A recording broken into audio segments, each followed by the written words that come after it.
Greetings from the right coast. This is Mad Shad. What are we going to talk about today? Pain. Pain and suffering. It is common to all. Yet it is very, very personal. You cannot feel someone's pain, but you can sympathize with that pain. Pain is different from one person to the next. A lot of us think that we can take pain, a lot of pain. All my life, I prided myself in being almost impervious to pain until I felt real pain, real physical pain.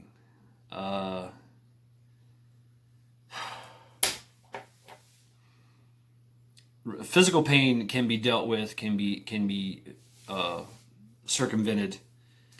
It can be overcome, and the body actually has mechanisms that it will stop the pain. It will. A pain is. I cut myself. Ouch. It sends a little signal through the nervous system up to my brain housing group and says, ouch, there's something wrong. Pain. Address it quickly.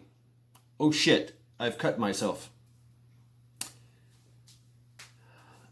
Visceral pain. Visceral pain is something of internal,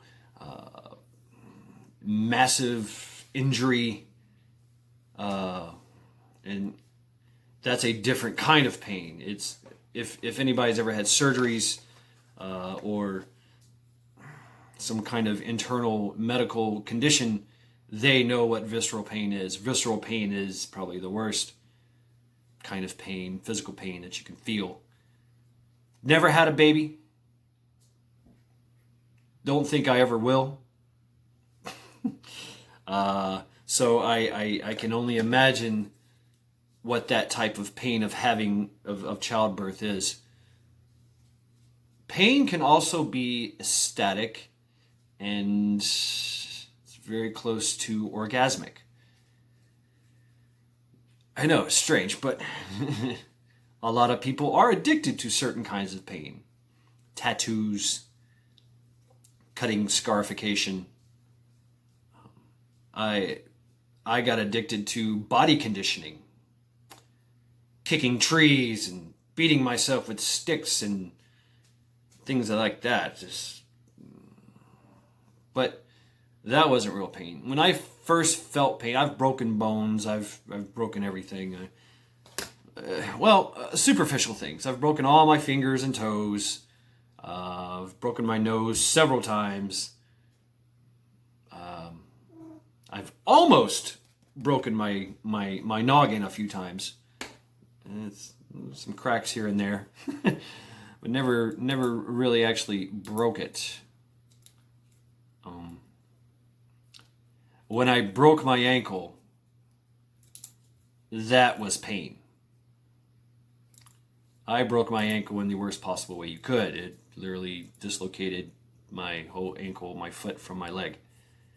At the time, it didn't hurt. It was strange. I'm sitting there looking at my ankle and it's going that way as I'm going that way. I'm like, well, that's not right. But I didn't feel any massive excruciating pain until I went to the emergency room and they set it. And then after I had the surgery where they had to reconstruct all the tendons and ligaments and slap a plate in there and screw it in with some screws.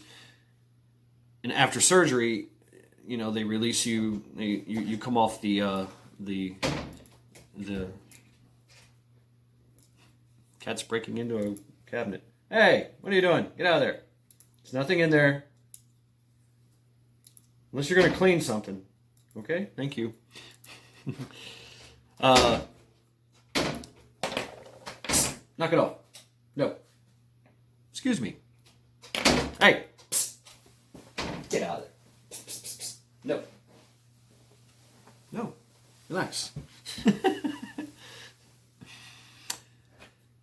after I got out of the hospital and wore off from the really good morphine, then I was supposed to go to the pharmacy and get pills, get the oxycodones and all that stuff. I was in a position in my life where I had no one to help me, and I was actually being evicted. I've been evicted a few times. But that was the worst case scenario, that I just broke my ankle, no job, no money. All my friends had literally turned their back on me, especially the friend that I was living with who had evicted me. Because he just didn't want to deal with all that. I'm not placing blame, I'm just setting the circumstance. And so I sat there. I wasn't able to go to the pharmacy and get the pain meds that I needed after the surgery. So for 2 days, I laid in bed, unable to move for fear of the extreme, excruciating pain that I felt. And no amount of aspirin or Advil or Aleve could alleviate the pain. I needed the good stuff. I needed the oxycodones. I needed the the oxys. I needed the oxys. And I needed them yesterday. That is probably one of the one and only times that I really contemplated ending it all because of the pain. That's a pain. And then the pain coming from that, thinking that I contemplated suicide. It's just for a brief second, but it's an eye-opener. I did try breathing, doing deep breathing techniques and everything. That helped. It did help, but this kind of pain was intense, and nothing I could do could stop it. It took a perfect stranger hearing my cries and pleas on Facebook. I was on Facebook at the time. I don't Facebook anymore. Because I asked all my friends.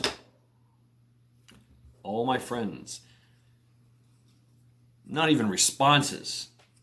Not even a troll. Oh, you'll be fine. Da da da da. Nothing. Just crickets. Some perfect stranger out of nowhere said, "Yeah, I'll help you. What do you need?" I was like, $35. Yeah, I could not come up with $35. It's a hell of a thing to be that injured, going from basically superhumanism to I can't move. I can't do anything. I can't walk. I can't pee. I have to walk around in these crutches, and that's pain in itself. It was quite the eye opener for me, because I had always been. And now I'm very close to that. Now I'm older, so it's a little different. But I've always been just super athletic and super endurance, super pain tolerant. But that really opened up my eyes, and that's when I realized it's just me out here, y'all. It's just me. That one stranger, that one angel, that one random guy came by and was like, "Okay, let's go. Get in the car." Hobbled to the car. And it was a very, very small car. I had to prop my leg up on the dashboard, out, sometimes out the window. And I was just, you're racked in pain. So you're like, I'm trying to hold it in, but I'm kind of relieved that I could finally get some type of relief from this excruciating pain,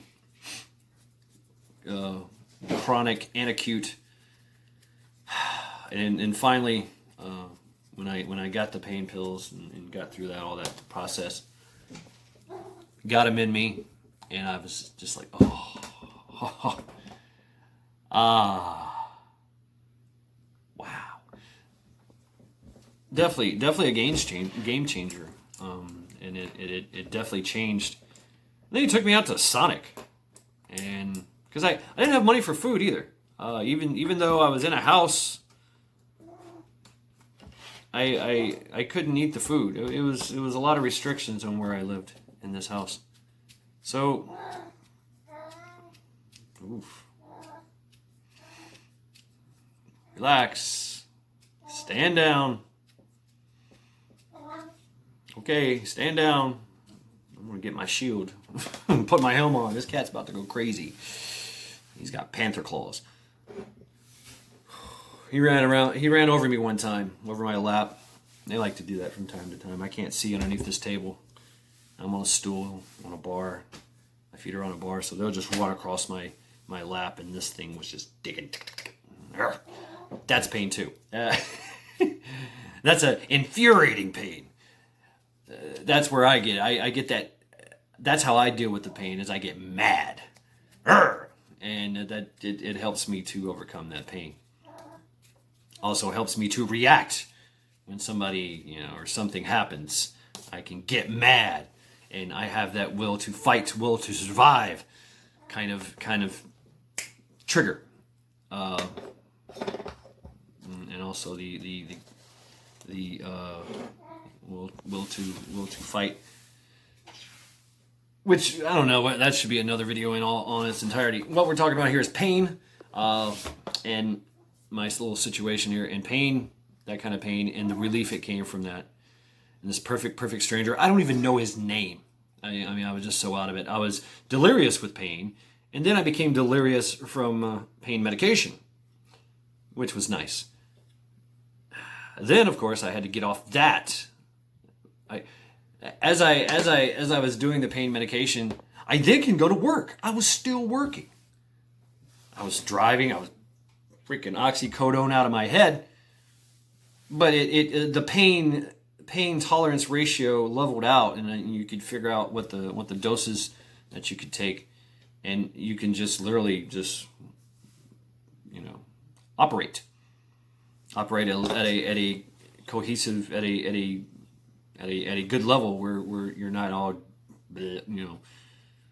you're not drugged out and loopy, but you're able to work. And the kind of work I was doing, it was just the bar that I worked at, the club. They allowed me to come back in and just work and just do tables and run the door, things like that. So that was nice of them. And then after, like I told you before, when I absolutely needed all my friends' help, afterwards, then the friends came. Afterwards, they're like, "Oh no, well we didn't know," and then they took up a donation for me, and I got a paycheck from the club. Plus, they had a donation thing for me. They did tributes, and that was very nice, and it was very sweet. And a lot of people gave money. A lot of people gave me checks. It allowed me to carry on and to survive. Friends would come over and feed me, buy me pizzas and wings, and have a seat and chill out with me. And I was doing stuff. I was running around. I shouldn't have. It took me about a year to fully recover.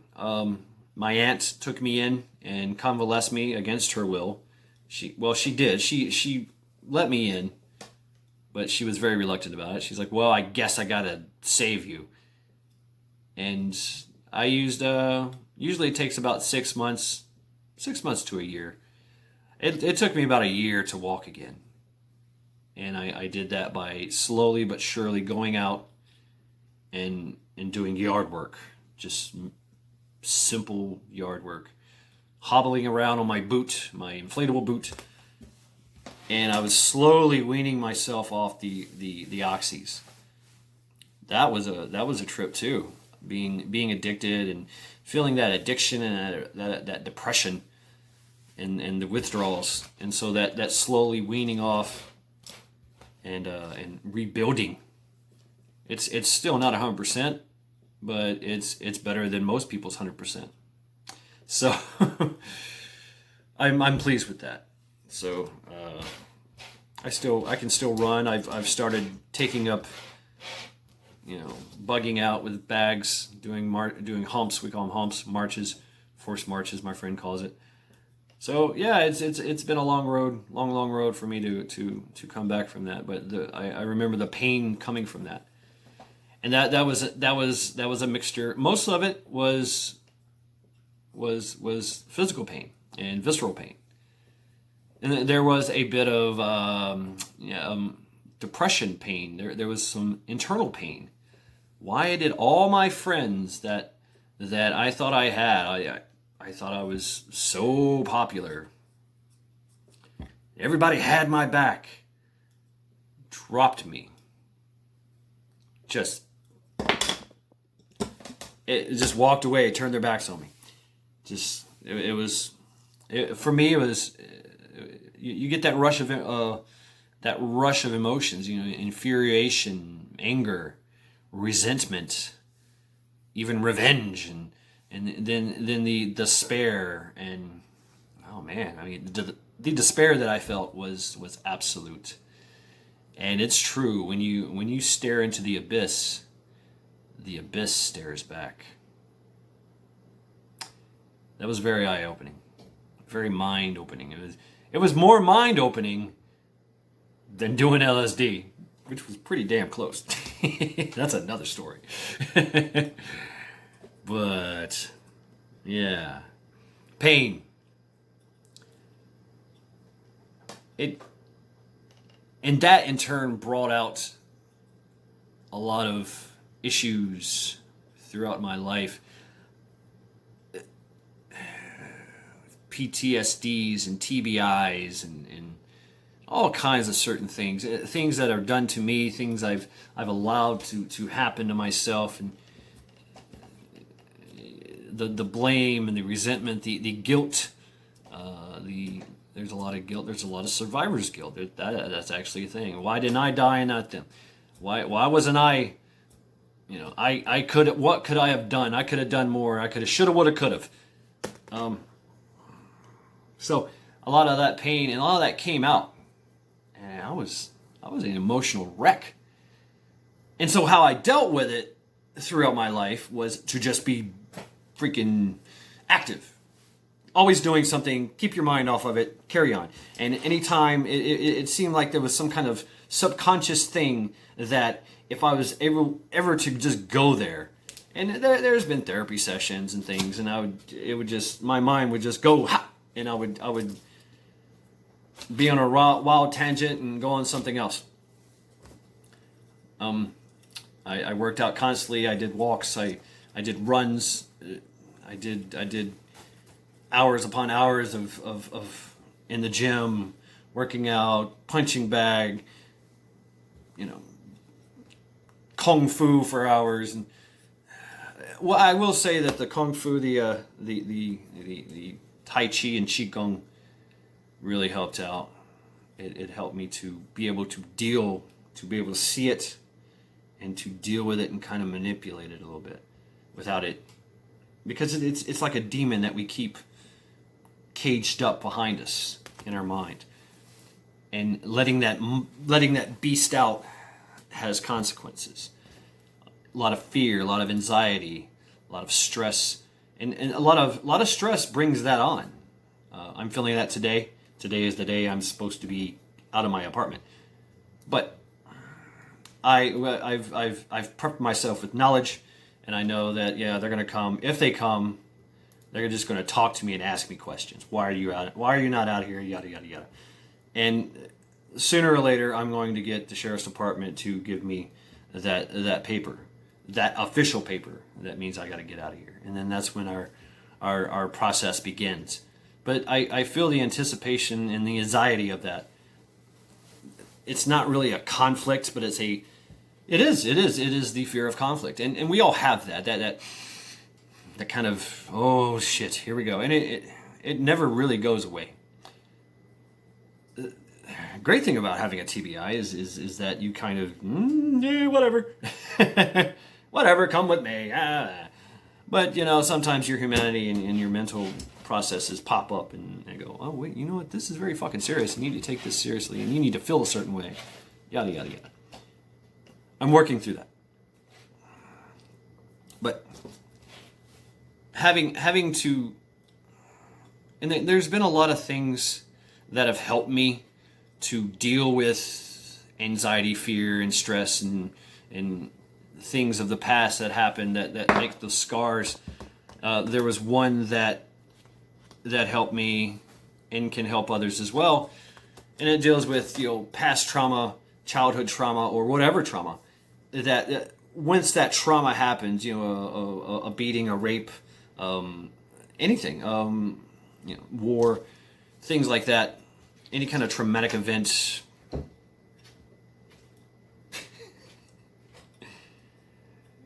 Cat's in the cabinet. In the dishes. They're having fun. All right, be careful now. What was I saying? Yes, it's Mac and Clay. He brought this up. Is that being able to forgive, to accept, that this total acceptance, this total forgiveness. You have to be able to forgive the people that hurt you, and the situation, and yourself. I think I've talked about this in the past. Another thing is that childhood trauma. And what happens is, or any kind of trauma, is that your mind takes a snapshot and kind of freezes that moment and pushes it aside. It's like editing. If I picked my nose and I went in here and edited it, you wouldn't see it because I would take it out. It would still be there. It would and it's kind of like I saved it somewhere, and it's always in the back of the mind. And so to deal with that is you have to be able to go back to that point in time that freezed. You got to time travel in your head. You got to time travel back to that kid and say, hey, don't worry. You know you're raped and beaten, but look at the future. I'm your future self, and I'm here to tell you everything's going to be okay. You did survive, and you're going to make it. And people will love you, and you're going to be an amazing person. So this one thing that happened to you doesn't have to rule you or define you.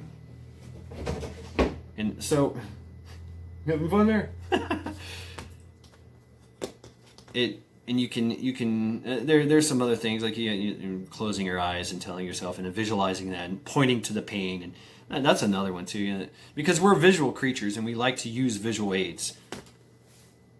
We're very visual in that aspect. A lot of people are. That's how we do it. We're visual.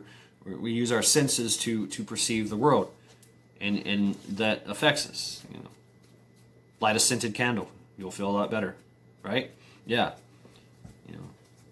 Take some essential oils, burn some incense, put on some nice little music with chimes, and listen to a stream of babbling water, or the soft lapping of waves at the ocean shore.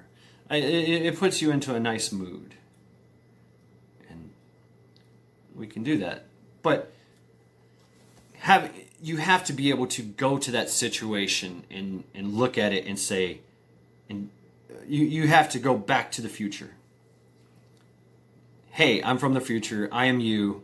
Hey, me. This is me. I'm here to tell you it's okay. You can move on.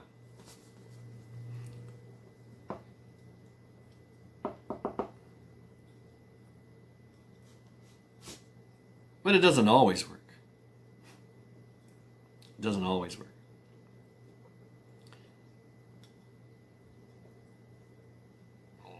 So, pain management. Pain is common to all. Pain is Pain reminds us that we're still alive. And I feel very much alive.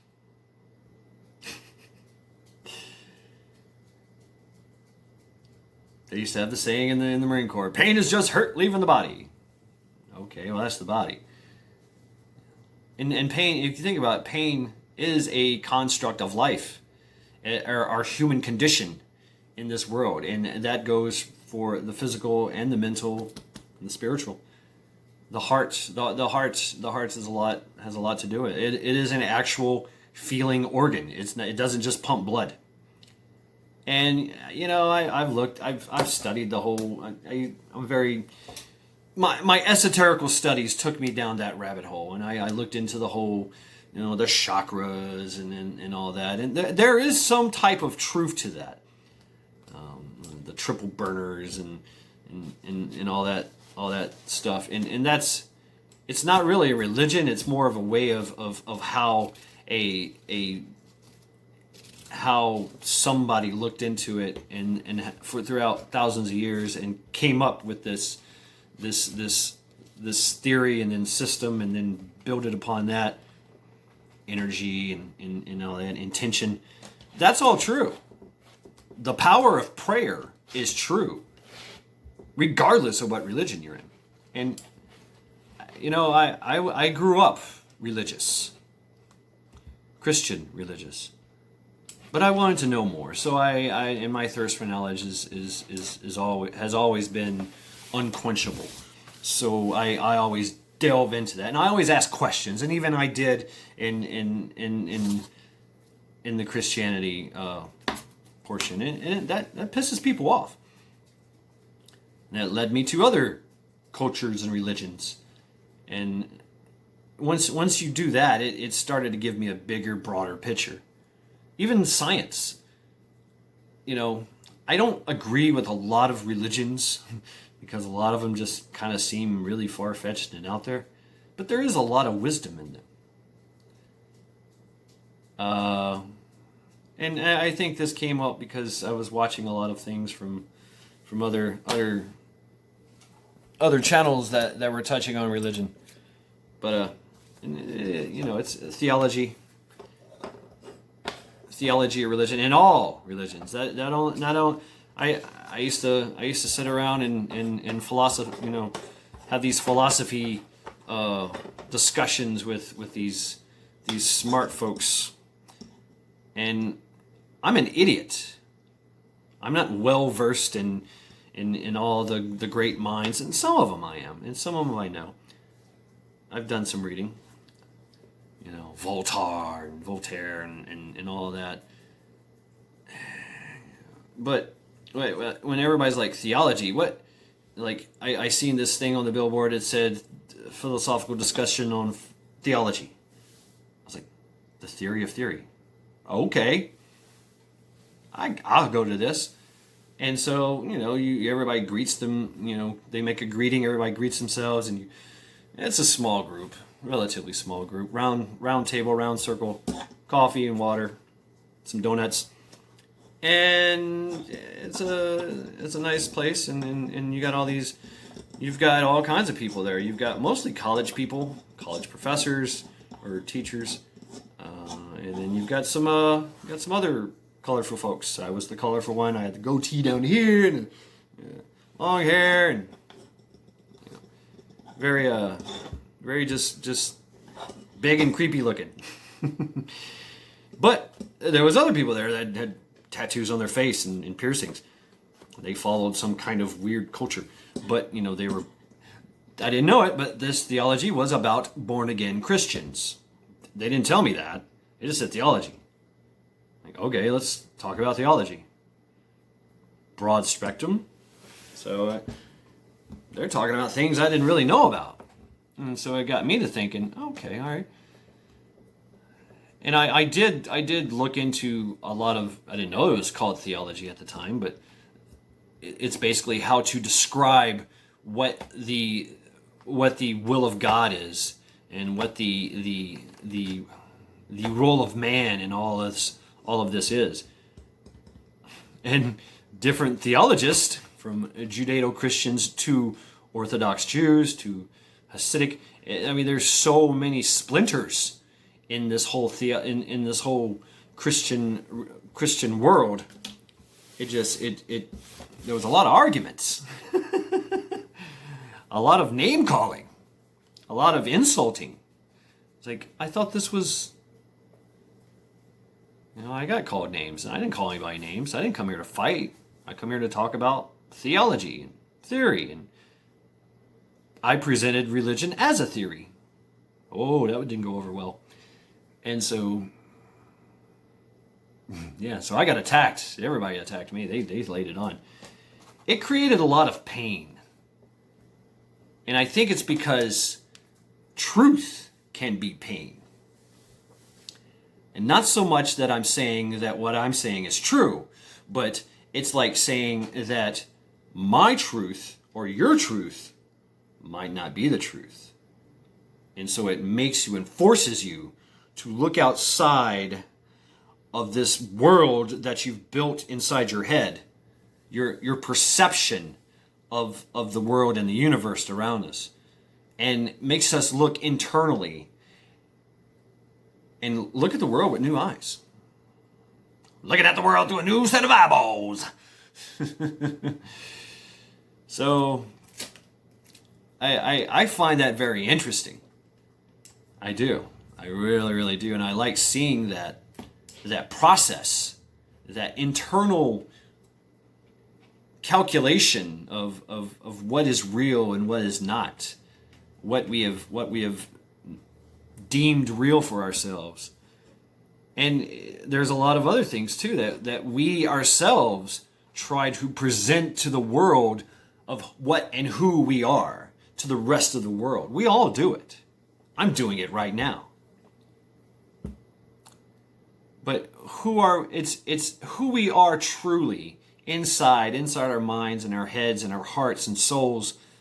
It's not how we project to the rest of the world. Knowing how we project to the rest of the world and knowing what we show to the rest of the world and the universe and beyond helps us to be able to manipulate and change that at will. I might shave all this off tomorrow. Shave my head, shave my beard, throw in some brown contacts and put on a pair of glasses and put on a white collared shirt and go become an accountant or get that high paying job at the post office. No, I'm a long-haired freak with a beard. It's hard to distinguish. Am I an old man? Is that an old man? You don't look old, but he's got a beard. He's got a gray beard. It's hard to point me down. I'm the most conspicuous person you can ever meet. But I know that. I know that, and realizing that I can go gray. I can just poof, ninja vanish, disappear into the crowd, walk amongst the zombies as one of them, become one with the sheeple, a wolf in sheep's clothing, or a sheepdog in sheep's clothing. That's how I like to look at it. But I'm really getting rambling on here. I think this is I don't care. I really don't care. This is therapeutic for me as well. And if it helps somebody out there, I don't care. That's fine. That's why I'm doing it. It helps me, and helping me helps you. I'm coming from, it's helping me out. And if I can help somebody in the process, then that's great. That's part of it. It's not so much that I'm talking to you. I'm talking to me. Yeah, you. And you. So it helps. This helps.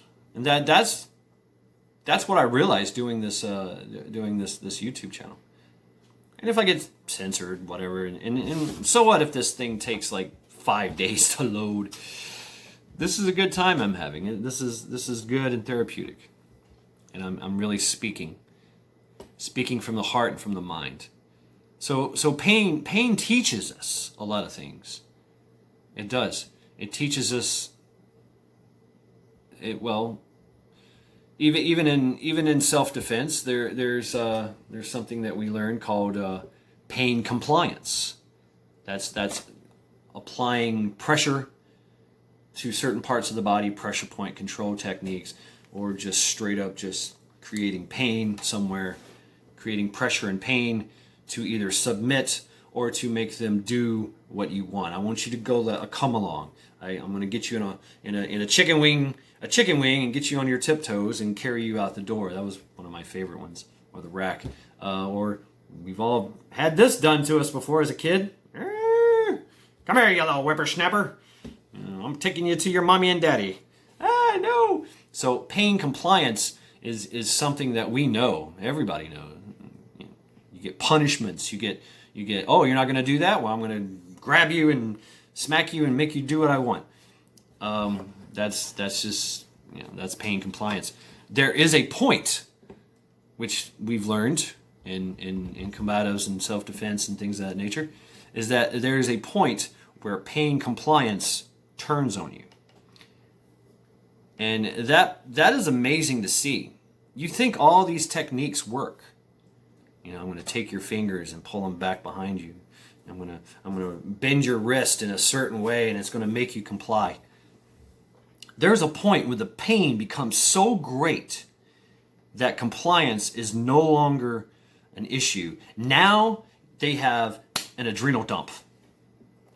And now the rage and the person becomes 10 times stronger and is impervious to your pain compliance that you're trying to apply to them. And they will literally kill you like a wild animal. You can literally turn a civilized person into a wild freaking beast that's ready to rip your throat out with his teeth. See that a lot in prisons. Yeah, been there too as a CO. You guys know that. But seeing that and being able to be on both sides of that is amazing. So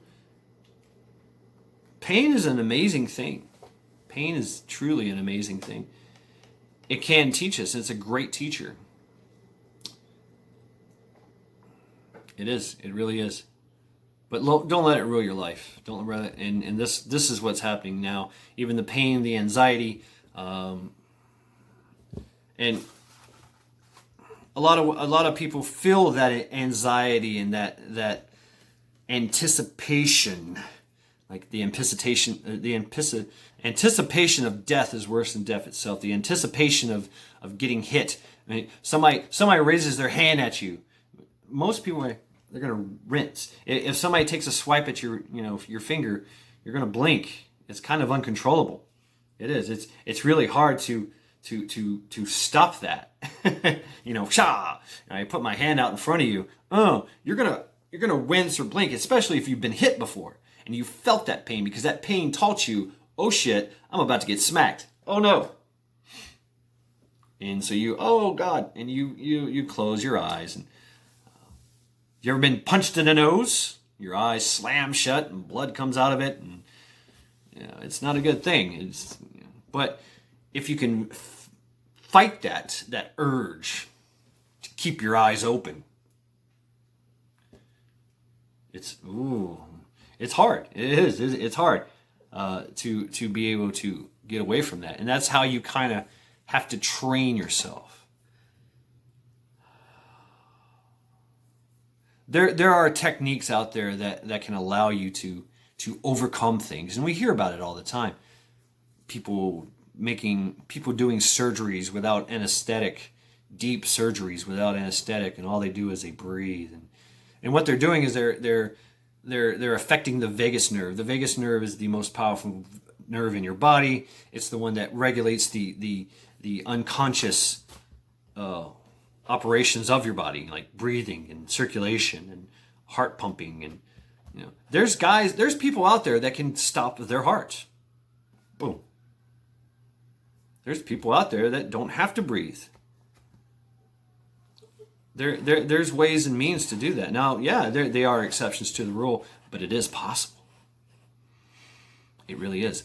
I've been training on the Wim Hof thing, and that's truly amazing. Truly amazing indeed. It's basically you take big, deep breaths and you saturate yourself with oxygen, and you 30 times.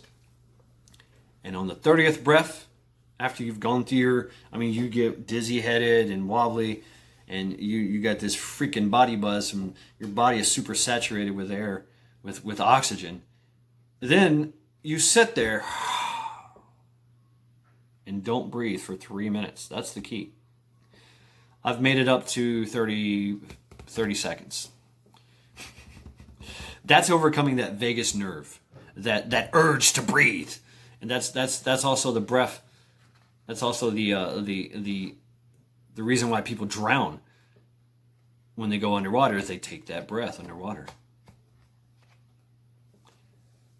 You know you can't breathe water, but the urge to breathe is so strong, you breathe underwater, and your lungs fill up with water, and you die.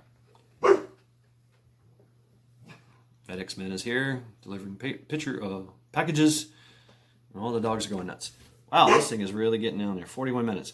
So I'm going to wrap it up here. Pain, internal, external, whatever the case may be. It's common to all, but there is a way to end that pain and end that suffering and accept that pain.